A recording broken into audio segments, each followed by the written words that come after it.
तो भाई Daredevil born again season 2 के एपिसोड 2 और 3 क्लियरली ये हिंट देते हैं कि डेयरडेविल बॉर्न अगेन अब सिर्फ एक street level super hero story नहीं रही है। ये स्टोरी स्लोली एमसीयू के फ्यूचर का फाउंडेशन बिल्ड कर रही है, जहां पावर, कंट्रोल और परसेप्शन का गेम चल रहा है। किंगपिन का स्केल भी बड़ा हो चुका है। वो अब सिर्फ न्यूयॉर्क कंट्रोल नहीं करना चाहता, बल्कि वो पूरा नैरेटिव कंट्रोल करना चाहता है, जो उससे और ज्यादा डेंजरस बना देता है। एपिसोड 2 की ओपनिंग में डेयरडेविल का लोगो स्प्रे पेंट होता हुआ हमें दिखाया गया है, जो एक स्ट्रॉन्ग सिंबोलिज्म कैरी करता हुआ नजर आता है। ये इंडिकेट करता है कि डेयरडेविल अब सिर्फ एक मास्क्ड विजिलेंटी नहीं रहा है, बल्कि वो एक सिंबल बन चुका है रेजिस्टेंस का और रिबेलियन का। जब सिस्टम फेल होता है तब लोग किसी हीरो को नहीं, एक आइडिया को फॉलो करते, और डेयरडेविल अब वही आइडिया बन रहा है। चेरी वाले सीन में इमोशनल डेप्थ काफी ज्यादा स्ट्रॉन्ग है। मैट फिजिकली कुछ नहीं देख सकता, लेकिन अपनी हाइटेंड हियरिंग से वो चेरी की हार्ट बीट सुनता है और कंफर्म करता है कि वो अभी जिंदा है। ये मोमेंट डायरेक्टली कॉल बैक है उस ट्रॉमा से जब उसने फॉगी की हार्ट बीट फेड होते हुए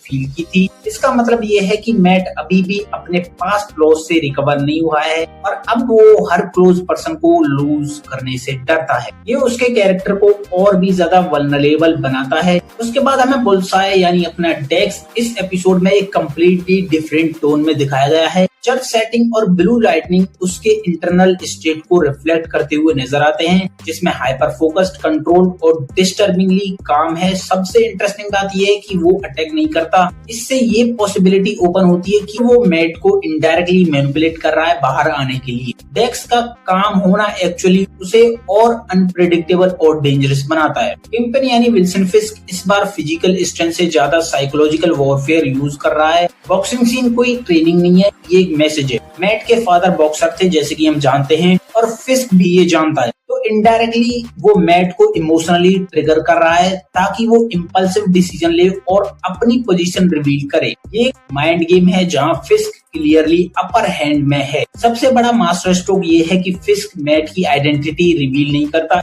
इवन दो उसे पता है कि मैट ही डेयरडेविल है। ये इसीलिए क्योंकि वो नैरेटिव कंट्रोल करना चाहता है। वो पब्लिक को ये बिलीव करवाता है कि मैट एक विक्टिम है और डेयरडेविल एक क्रिमिनल। इससे मैट दोनों आइडेंटिटीज में अनसेफ हो जाता है। फिस्क का गोल सिर्फ डेयरडेविल को हराना नहीं है, बल्कि मैट मर्डॉक की पूरी एग्जिस्टेंस डिस्ट्रॉय करना है, मेंटली भी, सोशली भी और legally. Anti vigilante task force का इंट्रोडक्शन इस सीजन का डार्केस्ट एलिमेंट रहा है। ये फोर्स लॉ का यूज जस्टिस के लिए नहीं, बल्कि कंट्रोल के लिए कर रहा है। इनोसेंट लोगों को अरेस्ट किया जा रहा है, ब्लैक साइट ऑपरेशन हो रहे हैं और कोई अकाउंटेबिलिटी नहीं है। इससे ये क्लियर हो जाता है कि सिस्टम कंप्लीटली करप्ट हो चुका है, और अब मैट के पास लीगल फाइट का ऑप्शन भी खत्म हो जा रहा है। वेनेसा का कैरेक्टर भी क्वाइटली इवॉल्व हो रहा है। वो आउटवर्डली काम है, लेकिन अंदर से अनस्टेबल हो रही है। ब्लू रोज सिंबोलिज्म, डेक्स के पास्ट रेफरेंसेस और टिप्स का हिंट ये सजेस्ट करता है कि वो स्लोली बुल्साई की साइकोलॉजी को अंडरस्टैंड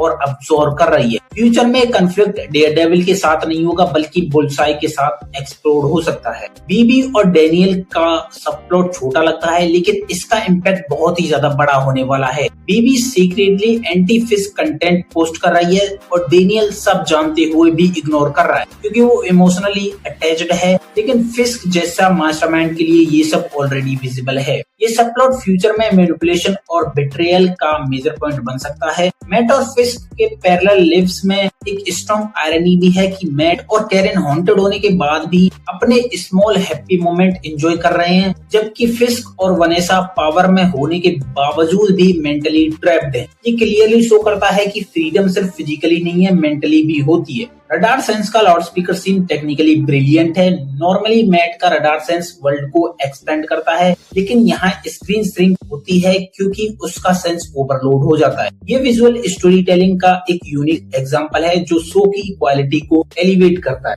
एपिसोड 3 में सिचुएशन और एस्केलेट होती है। अब फाइट सिर्फ डेयरडेविल और फिस्क के बीच नहीं है, बल्कि आइडियोलॉजी के बीच है। फियर वर्सेस होप और कंट्रोल वर्सेस जस्टिस के बीच। मीडिया, पोस्टर्स और पब्लिक परसेप्शन एक नैरेटिव बिल्ड कर रहे हैं, जहां डेयरडेविल को विलेन बनाया जा रहा है। हेदर का कैरेक्टर एक पोटेंशियल फ्यूचर थ्रेट के रूप में सेटअप हो रहा है। उसका obsession with news mask, unstable behaviour और वायलेंट टेंडेंसीज ये इंडिकेट करते हैं कि वो नेक्स्ट न्यूज बन सकती है। ये स्टोरीलाइन फ्यूचर में साइकोलॉजिकल हॉरर एलिमेंट ऐड कर सकती है। जस्टिस सिस्टम का कोलैप्स भी क्लियरली दिखाया गया है। ट्रायल प्री डिसाइडेड है, ट्राइब्यूनल सिस्टम करप्ट हो चुका है और लॉ सिर्फ एक टूल बन चुका है पावरफुल लोगों के लिए। इससे स्टेक्स और हाई हो जाते हैं क्योंकि मैट के पास अब लीगल रूट ऑलमोस्ट खत्म हो चुका है। एक इंटरेस्टिंग लूपहोल भी हमें इंट्रोड्यूस किया गया है जो है ऑल्टर्ड रिकॉर्डिंग। अगर ओरिजिनल वीडियो मिल जाता है तो फिस्क का पूरा सिस्टम कोलैप्स हो सकता है।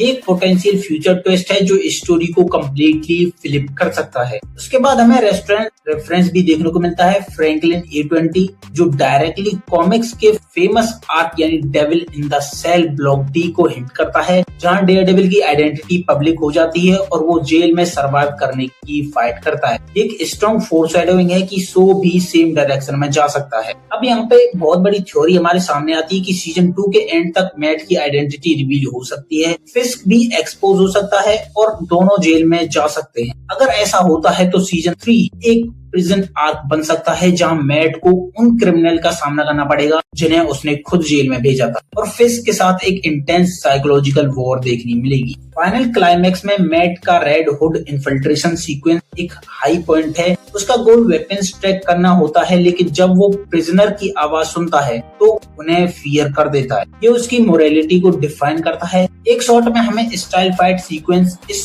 मोमेंट को और इम्पैक्टफुल बना देता है। दूसरी तरफ फिस्क अपना फाइनल मूव प्ले करता है, एविडेंस क्लीन करता है, शिप ब्लास्ट करवाता है और इनोसेंट लोगों की डेथ को ब्लेम करता है डेयरडेविल पर। इसे देखकर पब्लिक का जो परसेप्शन है वो कम्प्लीटली चेंज हो जाता है डेयरडेविल के अगेंस्ट। एंडिंग का जो कोर है उसका मीनिंग काफी ज्यादा सिंपल है। मैट ने एक बैटल जीती है लेकिन फिस्क वॉर जीत रहा है। सिचुएशन अब एक प्रेशर कुकर बन चुकी है जिसका एक्सप्लोजन अभी बाकी है। अब सबसे बड़ा सवाल यहाँ पे ये आता है कि क्या मैट खुद अपनी आइडेंटिटी रिवील करेगा या फिस्क उसे फोर्स करेगा, और अगर प्रिजन आर्क आता है तो ये डेयरडेविल का सबसे इंटेंस और बेस्ट सीजन हो सकता है। बाकी तुम्हारा क्या मानना है इसके बारे में कमेंट में जरूर बताना। एंड एपिसोड 2 और एपिसोड 3 तुमको कैसा लगा कमेंट में जरूर बताना। अगर वीडियो पसंद आई हो तो लाइक शेयर और सब्सक्राइब करना मत भूलना। मिलते हैं अगले वीडियो में, तब तक के लिए देखते रहना द हैरी शो।